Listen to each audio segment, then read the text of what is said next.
YouTube, how's it going? The Goat House is back. And today I'm ranking the tight ends of the 2020 NFL Draft. Did this video for quarterbacks, running backs, receivers. Now we're on tight ends, and we're going to keep on moving through all the position groups.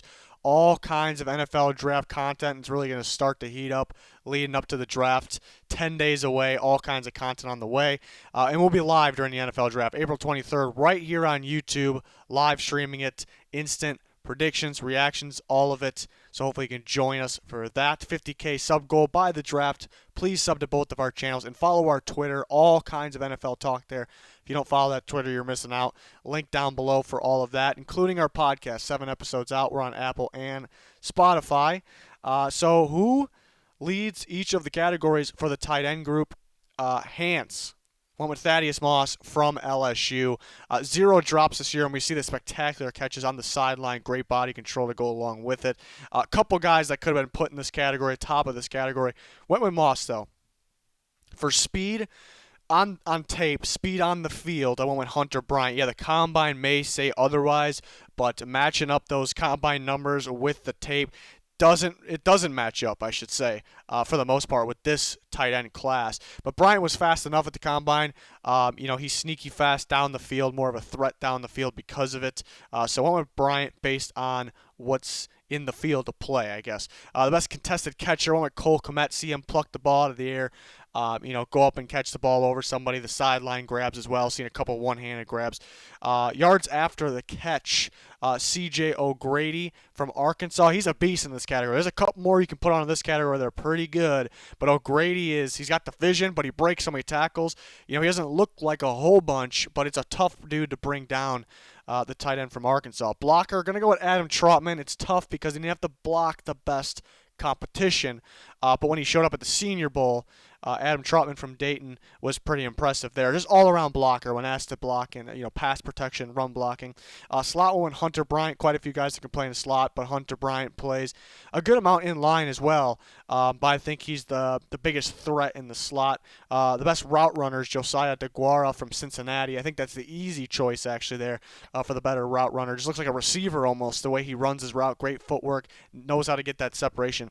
Upside one with Cole Kmet. There's still room for this guy to grow. Every step of the way, it looks like he's getting bigger. I think the guy can actually get bigger too. Just the improvements he's made, and I think there's still some more upside there for Cole Kmet from Notre Dame. And the sleeper, we just talked about him, Josiah DeGuara. Not a lot of people are talking about him from Cincinnati. All-around solid tight end. And then the deep sleeper, which isn't super deep. I like to put a guy here that's probably going to get drafted. I'm not going to put a guy, tiny school kid here, Devin Asiasi from UCLA. Pretty good threat down the field as well. Pretty athletic after the catch. And then we go to my tight end one with this class. It's Cole Kmet from Notre Dame. A ton of upside. I think he's the best all-around tight end in this class. Yeah, more of an inline tight end. But everyone's looking for that next dominant tight end. These guys that are just so dominant. And Cole Kmet has the most of that. Sometimes it's third down. You kind of throw the ball up to him, and he's a tank too. It takes multiple guys to bring him down, and I think he has a ton of upside. Every step of the way throughout Notre Dame, I think he's improved big time. His body and his game. So I do think he has the upside on top of it, but just the all-around best tight end in my opinion.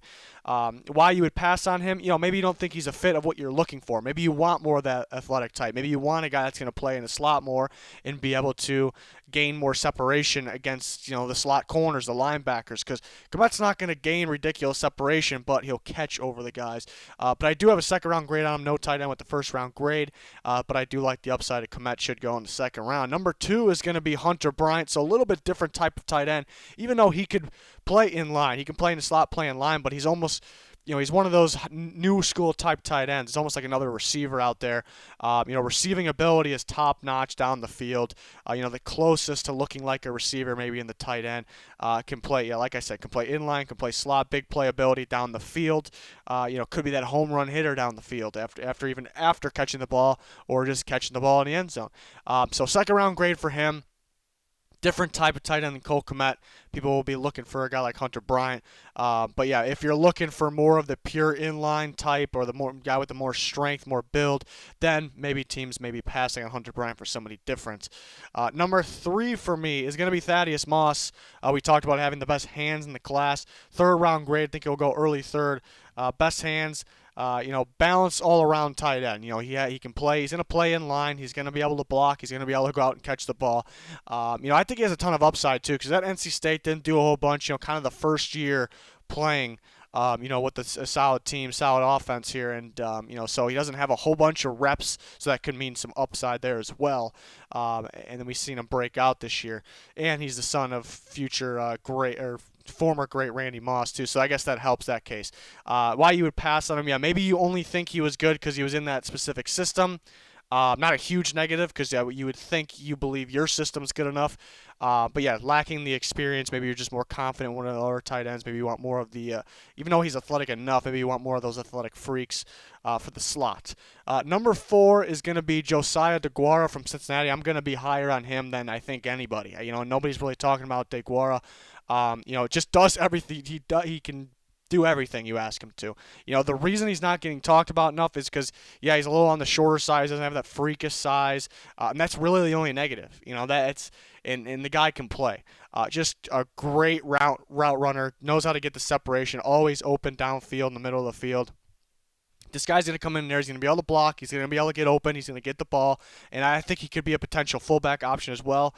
You saw that some teams requested him to kind of work with the backs a little bit before the combine, maybe for that reason. But I think he'll make an instant impact too. So I got him round 4.